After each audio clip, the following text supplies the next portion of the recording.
So hello guys, welcome back to my channel. जैसे आप लोगों ने थंबनेल में देख ही लिया होगा, आज हम लोग डॉक्टर सैमुअल जॉनसन की क्रिटिसिज्म देखने वाले हैं। सैमुअल जॉनसन के बारे में जब हम बात करते हैं, मेजरली दो क्रिटिसिज्म्स है। एक तो आपकी है प्रीफेस टू शेक्सपियर, और सेकंड वाला है lives of the most eminent English poets. ये दो क्रिटिसिज्म्स है।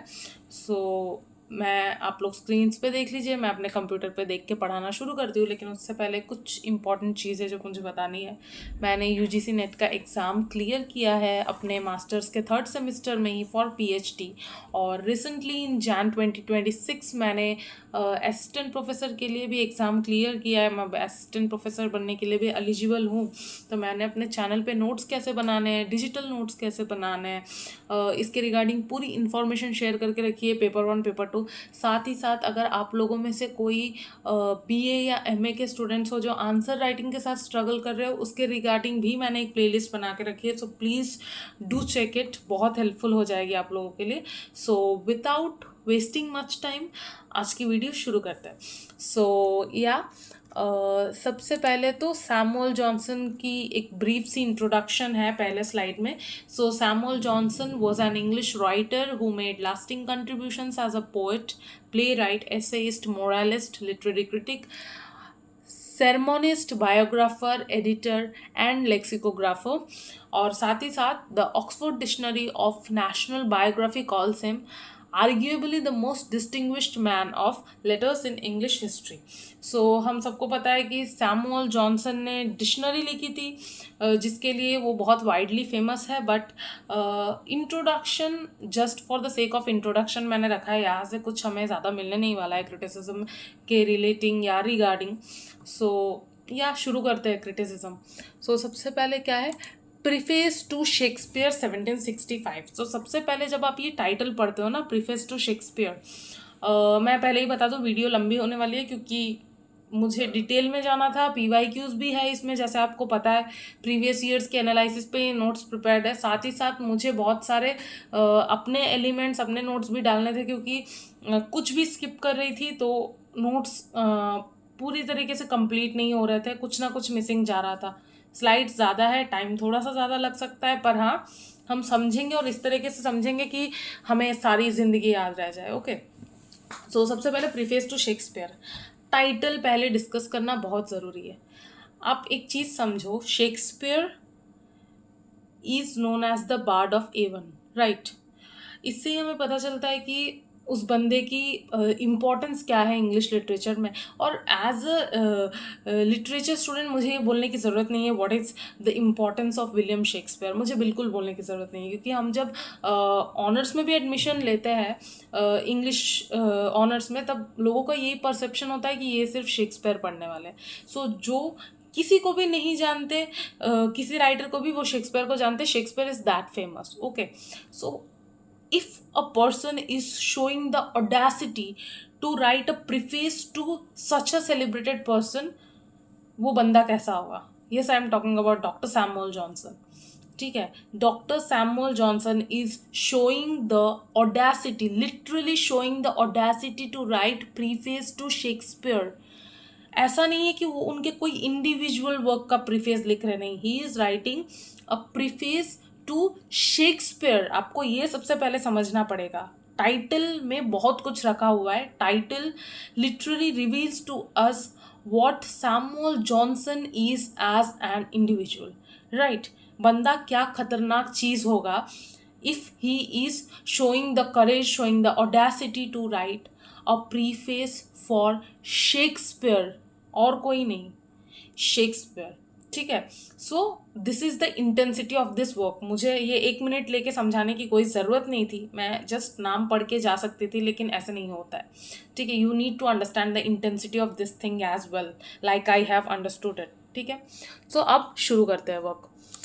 सबसे पहले तो Johnson on Shakespeare's use of unities, ये आपको समझना पड़ेगा कि यूनिटी इज समथिंग जिसके लिए Shakespeare has been in controversy. ठीक है, एरिस्टोटल ने तो बोल दिया कि you need to follow 3 unities in order to write a perfect tragedy. किसी ने एरिस्टोटल का अगर क्रिटिसिज्म नहीं देखा हो तो please go and see it, मैंने वो भी अपने चैनल पे उसके रिगार्डिंग भी वीडियो पोस्ट की है, एरिस्टोटल की पूरी क्रिटिसिज्म। सो एरिस्टोटल ने बोला है, in if you want your tragedy to be a successful one, you need to follow 3 unities. ठीक है, कौन सी, इसको लेके भी बहुत डिस्प्यूट है कि एरिस्टोटल ने यूनिटीज दी भी थी या नहीं, या दी भी थी तो यूनिटी ऑफ एक्शन दी भी थी कि नहीं, लेकिन ये हमारा यहाँ पे डिस्कशन नहीं है। हमें उन फैक्ट्स पे बात करना है जो माना जाता है। सो माना जाता है एरिस्टोटल ने 3 यूनिटीज दी थी, unity of time, place and action. अब हम सबको पता है कि शेक्सपियर ने कभी टाइम और प्लेस को मेंटेन नहीं किया है। ठीक है, सेटिंग शिफ्ट होती है इसीलिए प्लेस मेंटेन नहीं है। 24 आवर्स में कोई ड्रामा, शेक्सपियर का कोई ट्रेजेडी खत्म नहीं होती है, इसीलिए टाइम का भी यूनिटी फॉलो नहीं। बट एक्शन की यूनिटी बहुत अच्छे से फॉलो किया। यूनिटी ऑफ एक्शन क्या है कि well knit plots with less sub plots, और अगर सब प्लॉट्स होंगी भी तो भी they will contribute to the central plot. This is the unity of action, और ये शेक्सपियर ने बखूबी फॉलो किया है, इस पे तो कोई डिस्कशन की बात है ही नहीं। सो जॉनसन अब डिफेंड करेंगे शेक्सपियर को कैसे। Johnson in his work writes about Shakespeare that to the unity of time and place he pays no regard. Johnson ने भी ये बोला है कि Shakespeare, yes, Shakespeare has paid no regard to the unity of time and place. Shakespeare famously neglects to observe Aristotle's rules concerning the 3 dramatic unities, and Samuel Johnson undertakes to defend Shakespeare. Okay, ये जानने के बाद भी कि नहीं follow की गई है एरिस्टोटल की unities, Samuel Johnson is coming forth to defend Shakespeare. Action is one of the Aristotelian dramatic unities which Johnson believes Shakespeare to observe most successfully. Johnson का बिलीफ है कि unity of action is something that sorry Shakespeare has followed. Okay, Shakespeare has followed. So about all 3 unities, Johnson opines that Shakespeare followed the important unity of action satisfactorily, and that unity of time and action aligns from false assumptions. तो क्या बोला उन्होंने, झूठी assumption से निकल के क्या आ रही है, unity of time and unity of place, इन दोनों को फॉलो ना भी करे तो चलेगा, क्योंकि अगर आप आइडियली भी सोचो ना तो 24 आवर्स के अंदर कोई ड्रामा कैसे ख़त्म हो सकता है, राइट, ह्यूमनली पॉसिबल नहीं है। और साथ के साथ बिना प्लेस शिफ्टिंग के भी बहुत ज़्यादा फॉल्स और अनरियलिस्टिक हो जाएगा, जो यहाँ पे जॉनसन एक्चुअली कहना चाह रहे हैं। लेकिन एक्शन इज समथिंग जो आप फॉलो कर सकते हो, कि आप एक ही सेंट्रल प्लॉट को लेके उसी के अराउंड आप ट्रेजेडी लिख रहे हो, ये दिस इज समथिंग पॉसिबल। तो this is how Johnson is defending Shakespeare. I hope आपको समझ में आ गया होगा। उसके बाद हम क्या करते हैं, अब नेक्स्ट स्लाइड में मूव करते हैं। Johnson in Shakespeare's comedies and tragedies. ठीक है, जॉनसन क्या बोलना चाह रहे हैं, एक्चुअली जॉनसन इन नहीं, ये Johnson on Shakespeare's comedies and tragedies होगा। यहाँ पे एरर है, मैं ठीक कर देती हूँ, आपके पास जो स्लाइड आएगा वो बिल्कुल सही आएगा, no worries. So Johnson on Shakespeare's comedies and tragedies. ठीक है, he believe that comedies by Shakespeare were written effortlessly whereas tragedies were labor intense. Now हम जब बात करते हैं शेक्सपियर के बारे में, we are a fan of HOKM, Hamlet, Othello, King Lear and Macbeth. ठीक है, as a reader, as a literature student, we are taught to be fan of this thing and eventually we become a fan of this HOKM. लेकिन Johnson is different. Johnson is different. What is Johnson saying? Johnson बोल रहे हैं कि comedies are something that are effortlessly written by Shakespeare. ऐसा नहीं लगता है कि शेक्सपियर को बहुत ज़्यादा एफर्ट डालना पड़ा होगा कॉमेडीज लिखने के लिए, लेकिन ट्रेजेडीज को देख के समझ में आता है that they were labour intense. मेहनत तो लगी है इसके पीछे, एफर्टलेस तो ट्रेजेडी नहीं लग रहा है कॉमेडी की तरह शेक्सपियर का. उसके बाद क्या, ही was also of an opinion that Shakespeare included comedies in his tragedies. ठीक है, ही was also of an opinion कि शेक्सपियर ने क्या किया था. जॉनसन का ये ओपिनियन था कि शेक्सपियर ने अपने ट्रेजेडीज में कॉमेडीज को भी डाला है, जो कि सच है, जिसका एक जीता जागता एग्जाम्पल है porters seen in Macbeth. Obviously ये जो एग्जाम्पल है ये मैंने खुद लिया है, ये जॉनसन ने नहीं यूज़ किया है इस एग्जाम्पल को. ठीक है, ये एग्जाम्पल मैंने खुद से लिया है. Let me highlight it so that आप लोगों के लिए प्रॉब्लम ना हो. सो ये जो एग्जाम्पल है ये जॉनसन ने, ये मैंने खुद लिया है, ये जॉनसन ने अपने वर्क में इसके बारे में बात नहीं की. ही also believe that comedies are more life like than tragedies. क्योंकि एफर्टलेसली आ रही है, उनको लगता है लाइफ ज़्यादा है कॉमेडीज में दैन शेक्सपियर्स ट्रेजेडीज. सी, हम लोग के थॉट प्रोसेस के बिल्कुल उल्टा सोच रहे सैमुअल जॉनसन, लेकिन because Samuel Johnson is someone he so intellectual, उनकी बातों को हल्के में नहीं ली जा सकती है, ठीक है. ही also believe that his comedies were blessed with power of nature, but whereas his tragedies aren't natural as they are mostly taken from the historical resources. और एक strong reason क्या है उनके पास, कॉमेडीज वो नेचुरली लिख रहे हैं शेक्सपियर, उनके पास कोई सोर्स मटेरियल नहीं है कॉमेडी के लिए. मे बी कॉमेडी उनके आसपास की चीज़ों से आ रहा है, पावर ऑफ नेचर, ठीक है, आसपास की चीज़ों से आ रहा है. नेचर मतलब वो वाला नेचर मत समझ लेना कि पेड़ पत्ते घास फूल पत्तियाँ, नहीं, एक ह्यूमन नेचर का भी नेचर होता है, ठीक है. So blessed with the power of nature, या आप हर चीज़ को नेचर में डाल सकते हो, ह्यूमन नेचर और ये नेचर सब मिला के blessed with the power of nature naturally effortlessly आ रहा है. लेकिन ट्रेजेडी का सोर्स मटेरियल है, उनको कहीं से लेके उसके बाद उसको मॉडिफाई करना पड़ रहा है, ठीक है. So this is why Samuel Johnson जो बोल रहे हैं वो बोल रहे हैं. According to Johnson, Shakespeare's tragedy seems to be a skill whereas comedies to be an instinct. Skill क्या होता है, स्किल वो होता है जो अब जब आप बहुत ज़्यादा प्रैक्टिस करो उसके बाद आए, that is skill. But instinct is something जो आपके अंदर से निकले. तो वही वो कह रहे हैं, ट्रेजेडीज लेबर इंटेंस है, बहुत मेहनत के बाद शेक्सपियर के अंदर से वो निकल रही है, लेकिन कॉमेडीज नेचुरली निकल रही है, ठीक है. कॉमेडी के लिए कोई मेहनत नहीं करना पड़ रहा है, कॉमेडी एक बहुत नेचुरल सी चीज़ है, एफर्टलेस सी चीज़ है. इसीलिए हम देख पा रहे हैं कि Johnson is leaning more toward Shakespeare's comedies than his tragedies, ठीक है. उसके बाद next slide. Many critics have been of an opinion that the plays of Shakespeare cannot be categorise both as tragedies and comedies, but Johnson held is comedies more than tragedies. अब बहुत critics ने ये कहा है कि Shakespeare के place को हम कॉमेडी और ट्रेजेडी में डिवाइड नहीं कर सकते. क्यों नहीं कर सकते? क्योंकि life is a mixture of comedy and tragedy, ठीक है.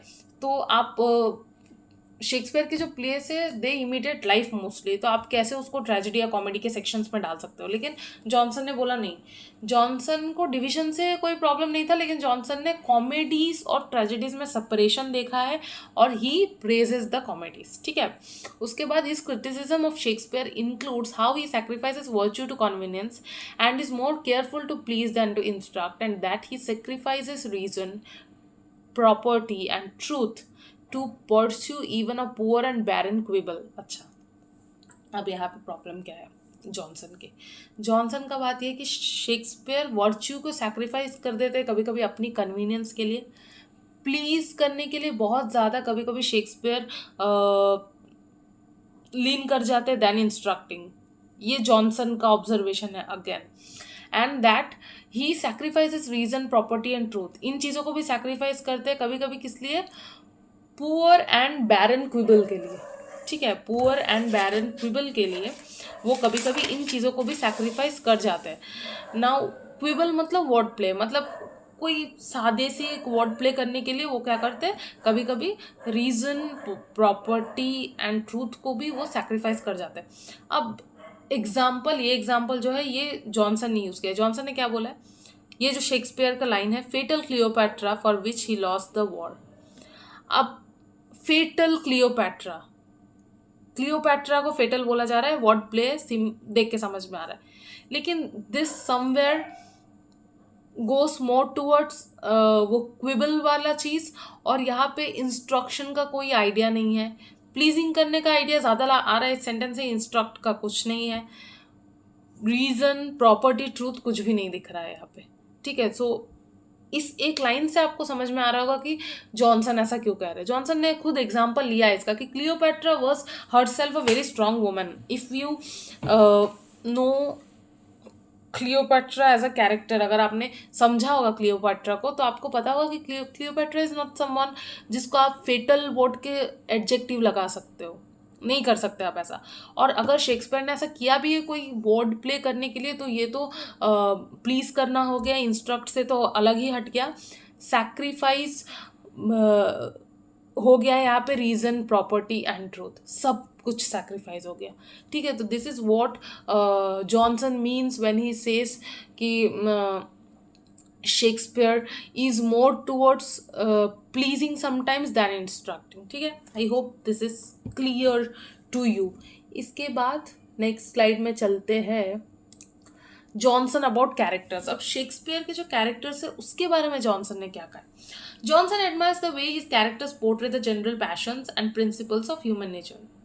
Johnson is admiring the way the characters have been portraying the general passions। जैसे मैकबेथ या हैमलेट है, वो जनरल पैशंस को दिखाते हैं। हो सकता है कि दोनों बहुत ज़्यादा रॉयलिस्ट एलिटिस्ट क्लास से बिलोंग करते हो, लेकिन स्टिल उनका इनर टर्मोइल देख के, एम्बिशन देख के, there are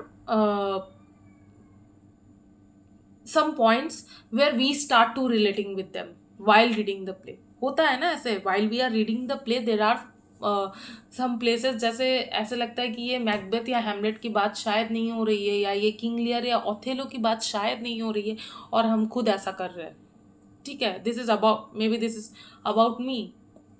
so this is what Johnson is saying. साथ ही साथ the inner psyche of characters are well caught in his works. बोलने की तो कोई ज़रूरत ही नहीं है, Shakespeare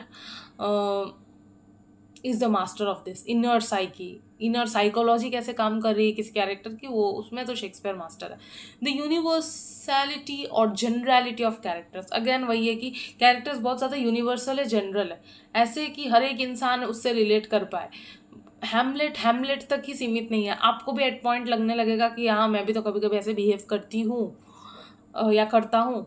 Johnson opine that Shakespeare seemed to plan the characters for the sake of pleasure and with lack of morality. Again वही बात है कि कहीं कहीं पे जॉनसन को ऐसा लग रहा है कि सिर्फ प्लेजर के लिए शेक्सपियर ने ये कैरेक्टर फॉर्म कर दिया है, मोरालिटी का एलिमेंट यहाँ से मिस हो गया है।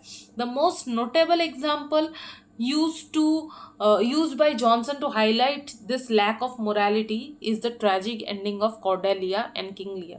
ठीक है, किंग लियर प्ले में कॉर्डेलिया का जो ट्रेजिक एंड हुआ लास्ट में, उसको देख के शेक्सपियर, जॉनसन का ये मानना है शेक्सपियर के बारे में कि कभी कभी प्लेजर की तरफ बहुत ज़्यादा चले जाते हैं शेक्सपियर कैरेक्टर्स क्रिएशन के टाइम पे, और मोरालिटी को वो भूल जाते हैं। क्यों यहाँ पे हो रहा है? क्योंकि the ending of King Lear, जहाँ पे आप देखते हो कि कॉर्डेलिया को भी मार दिया जाता है, this is not something that was expected by the readers. मैंने भी जब पढ़ा था मुझे लगा था अगर रिकॉन्सिलेशन भी ना हो फादर एंड डॉटर का, किंग लियर और कॉर्डेलिया का, at least Cordelia will be alive. मुझे नहीं लगा था कि कॉर्डेलिया को एज अ कैरेक्टर शेक्सपियर मार देंगे, मुझे कभी नहीं लगा था ऐसा। जब मैंने ये पढ़ा मुझे सच में बहुत ख़राब लगा, because she was a pure soul. Goneril and Regan का मरना समझ में आता है, लेकिन वाई इज कॉर्डेलिया डाइंग, मेरे को तो ये बात अभी तक समझ में नहीं आया। आज since the time I have read King Lear, so ये तो प्लेजर मुझे पता नहीं यहाँ पे किसी को कितना मिल रहा है, लेकिन लैक ऑफ मोरालिटी तो है इसमें, लैक ऑफ मोरालिटी है। ये मोरल आइडिया कभी नहीं हो सकता। Person who is so good, so pure, उसके साथ आप ऐसा नहीं कर सकते। तो जॉनसन को क्या लग रहा है, it is contrary to the natural ideas of death. Death का जो आइडिया है उस पर कॉन्ट्ररी हो जा रहा है। कॉर्डेलिया का डेथ कहीं भी अलाइन नहीं कर रहा है नेचुरल डेथ के आइडिया के साथ, ना ही होप ऑफ रीडर के साथ मैच कर रहा है, ना ही फेथ ऑफ क्रॉनिकल्स के साथ, मतलब इतना दिन जो राइटिंग हुआ है उसके साथ भी मैच नहीं कर रहा है। फेथ होता है ना, आपको एक क्रॉनिकल पे एक फेथ होता है, आप जब एक टेक्स्ट पढ़ते हो उस पर आपको एक फेथ होता है, उसके साथ भी मैच नहीं कर रहा। ठीक है, अच्छा। सो जॉनसन अबाउट कैरेक्टर्स, जॉनसन ने अब फिर से शेक्सपियर के कैरेक्टर के बारे में क्या बोला है? Samuel Johnson praises the versatility of Shakespeare's language and his ability to depict characters across different social classes। Johnson ने क्या कहा है? जॉनसन ने कहा है कि Shakespeare was a master of this. जब सोशल क्लास चेंज होता है ना, उसके साथ कैरेक्टर्स के बोलने का तरीका भी चेंज होता है। आप देखना कभी भी अगर आप पढ़ोगे तो the way Macbeth is speaking and the way porter is speaking, दोनों बहुत डिफरेंट है। दोनों तो शेक्सपियर, आपको ये समझना पड़ेगा दोनों शेक्सपियर ने ही लिखा है। कोई अलग इंसान आके मैकबेथ का, या कोई अलग इंसान आके डंकन का, या कोई अलग इंसान आके पोर्टर का डायलॉग नहीं लिख रहा है, तीनों शेक्सपियर ने लिखा है। But Shakespeare maintains that thing. Porter का डायलॉग एक पोर्टर के तरह ही लिखा हुआ है जिस तरीके से पोर्टर बात कर सकता है। मैकबेथ का डायलॉग वैसे जिस तरीके से एक एलिटिस्ट पर्सन बात कर सकता है, डंकन का डायलॉग वैसा ही है जिस तरीके से एक किंग बात कर सकता है। ठीक है, तो दिस वर्सिटैलिटी इज समथिंग जो जॉनसन को फोर्स कर देती है शेक्सपियर को प्रेस करने के लिए. He raises objections with the portrayal of a few characters. किसी किसी कैरेक्टर के पोर्ट्रेयल के साथ ऑब्जेक्शन है जॉनसन को, but later he is of an opinion that genuine his characters are genuine progeny to common humanity. Obviously फिर से वही बात, generality, universality. Plays of Shakespeare are seen by Johnson as the mirror of life. ये मुझे बताने की कोई ज़रूरत ही नहीं है. And also he was of an opinion that the evil ones did not reach their end in a brutal way as per their evil deeds. कहीं कहीं जॉनसन को ऐसा भी लगा है कि जो एंड इविल कैरेक्टर्स को मिलना चाहिए था वो शायद नहीं मिला है. ठीक है. उसके बाद Johnson on language used by Shakespeare. वही बात फिर से, क्या बात है शेक्सपियर की लैंग्वेजेस में, आप देख लो. पहले तो Johnson is against the quibbles, puns and axioms which are used in excess by Shakespeare. ये जो क्विबल्स, पन्स, एक्सियोम्स यूज हुई है इसके अगेंस्ट है जॉनसन. शेक्सपियर की इस बात को वैलिडेट नहीं कर रहे. साथ ही साथ ही was also against the use of rusticity, vulgarity and the roughness of tones. इसके भी बहुत ज़्यादा अगेंस्ट थे वो. रस्टिसिटी, वल्गैरिटी, जो बीच बीच में रफनेस ऑफ टोन्स जो यूज़ हो रही थी उसके भी बहुत ज़्यादा अगेंस्ट थे. राइट. सो ये हो गया हमारा पहला क्रिटिसिज्म कंप्लीट. अब आप लोगों के लिए सरप्राइज ये है कि हम यहाँ पे 2 क्रिटिसिज्म्स कवर करेंगे जॉनसन की जो एग्ज़ाम में आती है. I could have easily made a different video, पर see I am not doing this for sake of making n number of videos to confuse you people. Right. मुझे उसके लिए नहीं करना है. छोटा सा पोर्शन है, बेकार अलग वीडियो बनाने का इसका कोई मतलब नहीं है. Hardly it will take 5 to 7 minutes. So let's see it. Next criticism है lives of the most eminent English poets. So यहाँ पे क्या है, यहाँ पे बेसिकली है दिस इज अ वर्क जो कि है प्रीफेस भी, पर्सनल बायोग्राफी भी है, हिस्ट्री भी है, एनालिटिकल क्रिटिसिज्म भी है. इन सारे जॉनर्स के अंदर ये वर्क पढ़ता है. कैसे पढ़ता है, क्यों पढ़ता है, क्या पढ़ता है, आई विल टेल यू. ठीक है. पॉइंट बाय पॉइंट जाते हैं. The work is also known as prefaces, biographical and critical to the works of the English poets. ये नाम है इसका और एक टाइटल है. इसको कभी कभी शॉर्ट में जॉनसन्स लाइव्स ऑफ पोएट्स भी बोला जाता है. So Johnson's lives of the poets were written to serve as introductions to a trade edition of the works of poets whom the bookseller selected for republication. तो कुछ writers, कुछ poets थे जिनको book sellers ने republish करने के लिए select किया था. उनके लिए प्रीफेस चाहिए था. प्रीफेस हमें पता है कि जो शुरू का इंट्रोडक्टरी पोर्शन होता है टू इंट्रोड्यूस समवन, किसी किसी बुक में जो होता है वो चाहिए था वो पब्लिशिंग हाउस को, उस बुक सेलर को. तो that person went to Johnson and requested him कि you please write some prefaces. ठीक है. Now because Johnson had to write prefaces of person who were already dead, ये एक और इम्पॉर्टेंट चीज़ है. He had to look into the history of those people. यहाँ से आ गया हिस्ट्री. अब उनके बारे में प्रीफेस लिखना है, पर्सनल बायोग्राफी भी जानना होगा. यहाँ से आ गया personal biography. Because that work was preface का सेक्शन ऐड हो गया इसमें. एनालिटिकल क्रिटिसिज्म किए बिना how can he right a preface, right. इसीलिए ये सारी चीज़ें इसमें आ गई. इसीलिए मैंने प्लस प्लस प्लस प्लस बैठा कर रखा है. कभी कभी यूजीसी नेट में आप लोगों से वो पूछ लेते हैं कि क्या क्या है, उसके बाद ऑप्शन में ये चीज़ें दी हुई होती है. तो आपको पता करना बहुत ज़रूरी है, जानना बहुत ज़रूरी है कि ये सारी चीज़ों के अंडर में ही आता है. Now it includes the appraisals of 52 poets. 52 poets का प्रीफेस उन्होंने लिखा है. ठीक है. वो अरेंज थे किस बेसिस पे, on the date of death. Date of birth पे नहीं, डेट ऑफ डेथ के बेसिस, उस सीक्वेंस में अरेंज थे. ठीक है. In the chapter life of Cowley he coined the term metaphysical poets. ये आपके लिए जानना बहुत ज़रूरी है कि मेटाफिजिकल पोएट्स जो टर्म यूज़ हुआ है ये सैमुअल जॉनसन ने सबसे पहले यूज़ किया था. इसके पहले ये ऐसा कोई टर्म नहीं था. मेटाफिजिकल पोएट्स के बनने के बाद people read it, Samuel Johnson read it and he named them metaphysical poets. वो लोग जब लिख रहे थे या जब जिंदा थे ना, उन्हें खुद नहीं पता था कि वो मेटाफिजिकल पोएट्स है. उनके मरने के बाद ये टाइटल मिला है और ये नेगेटिव वे में यूज़ हुआ है. मैंने लिखा भी आगे, which uses in a negative sense. T S. Eliot जब इसको यूज करेंगे ना अपने क्रिटिसिज्म में, then he will use it in a positive sense, लेकिन Samuel Johnson uses this in a negative sense. उसका रीजन भी है सैमुअल जॉनसन के पास. According to Johnson, the metaphysical poets instead of writing poetry they wrote verses. Poetry और words में अंतर होता है. I tell you what it is. Words rhyme करता है बहुत जगह पे, ठीक है. अगर आपने मेरा होरेस और फिलिप सिडनी वाला क्रिटिसिज्म अगर देखा हो, वहाँ पे मैंने ये चीज़ 2 बार एक्सप्लेन किया है. मैं फिर से यहाँ पे एक्सप्लेन करूँगी क्योंकि ऑब्वियसली ज़रूरी है. पोएट्री में डेप्थ होता है, वर्ड्स राइम करता है, ठीक है. अब आप अगर कोई ऐसा पीस लिख रहे हो ना जो जहाँ पे आप सिर्फ राइमिंग पे फोकस कर रहे हो, वो सिर्फ ऑर्नामेंटेशन हो जाता है, सजावट हो जाती है. कभी भी ये मतलब नहीं है कि अगर कोई पीस राइम कर रहा हो तो वो बहुत ज़्यादा डीप होगा. बहुत सारी चीज़ें फ्री वर्ड्स में लिखी गई है, बहुत सारी पोएम्स, लेकिन इसका मतलब ये नहीं कि उनमें डेप्थ नहीं है. ये बहुत गलत बात है, ठीक है. तो बहुत बार ऐसे होता है कि कोई कोई चीज़ फ्री वर्ड्स में लिखा है, यानी कि वो राइम नहीं कर रहा है. पोइट्री है वो भी, उसमें डेप्थ है, क्रिएशन है, समझ में आ रहा है कि this literary has some content in it. वहीं पे एक पोएम है जो सिर्फ राइम कर रहा है लेकिन उसमें कुछ कंटेंट नहीं है.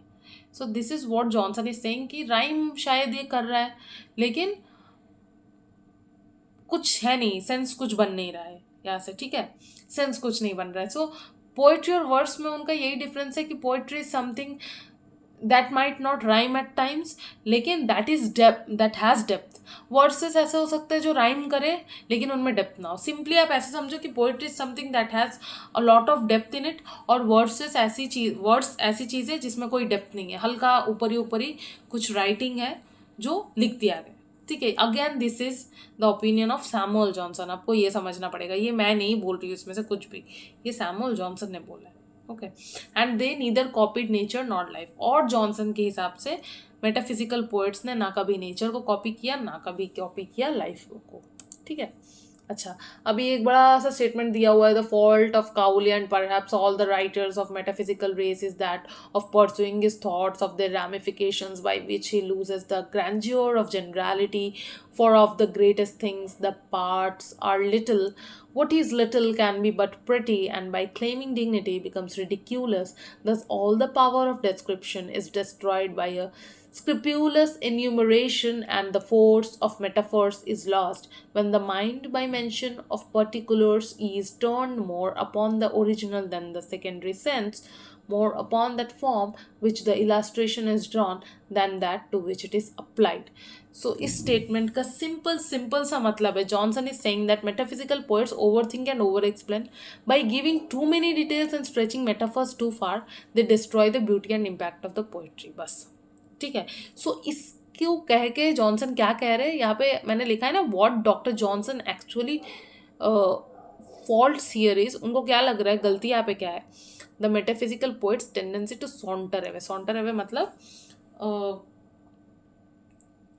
नेग्लेक्ट करके निकल जाना. तो यही कि ओवर एक्सप्लेन कर देना, ओवर थिंक कर देना, बहुत ज़्यादा स्ट्रेच कर देना. ये कैसे होता है ना, इंपॉर्टेंट चीज़ को नेग्लेक्ट करते हुए निकल जाता है, ठीक है. मतलब इधर उधर शायद घूम रहा है लेकिन इंपॉर्टेंट चीज़ पे, सेंटर पे कंसर्न नहीं आ रहा है, ठीक है. सेंटर पे कंसर्न ना आके इधर उधर की सारे बातें हो रही है लेकिन सेंटर पे कंसर्न नहीं आ रहा है. जहाँ कंसर्न आना चाहिए वहाँ कंसर्न नहीं आ रहा है. सेंट्रल कोर जो है जिस पे फोकस करना चाहिए था शायद पोएट को, मेटाफिजिकल पोएट उसके अलावा बाकी हर चीज़ पे फोकस कर रहा है. मेटाफर यूज भी कर रहा है तो इतना एक्सटेंडेड कि उसका कोई सेंस लास्ट में बच नहीं रहा है, ठीक है. सो ये जो सेंटेंस है what doctor Johnson actually faults here, ये गलती मेरी नहीं है. ये ऐसे ही पीवाईक्यू में पूछा गया है, डायरेक्ट पीवाईक्यू का क्वेश्चन है. अगर आप में से कोई सॉल्व करता हो तो आप लोग समझ पाओगे. So first and second point directly PYQ से, और थर्ड पॉइंट जो है मैंने आपके लिए सिंप्लीफाई करके यहाँ पे लिख दिया ताकि स्टेटमेंट समझ में नहीं आ सकती है. स्टेटमेंट थोड़ी डिफिकल्ट भी है, सो इसीलिए मैंने आपके लिए सिंप्लीफाई कर दिया है. सो आई होप कि आप लोगों को समझ में आया हो. मैंने जो आप लोगों को समझाया अभी, इसमें से अगर आपको कुछ समझ में नहीं आ रहा है, कोई बात नहीं, होता है ऐसे. पहली बार में सबको समझ नहीं आता है. मुझे भी बहुत सारी चीज़ें नहीं समझ में आती है पहले बार में. आई am not someone very special, लेकिन यू माइट थिंक कि because of the way I teach या कुछ भी, कि बहुत ग्रिप है या कुछ भी है, एक बार में बहुत चीज़ें सबको समझ में नहीं आती है. बार बार देख लो, 2-3 बार देख लो, क्लियर कर लो, डाउट्स मत रखो, क्लियर कर लो। इसके बाद भी अगर कुछ डाउट होता है कमेंट सेक्शन में पूछो, आप लोग प्लीज पूछो, I will help you people. Okay, so yeah, this was all that I wanted to discuss today. Thank you, bye.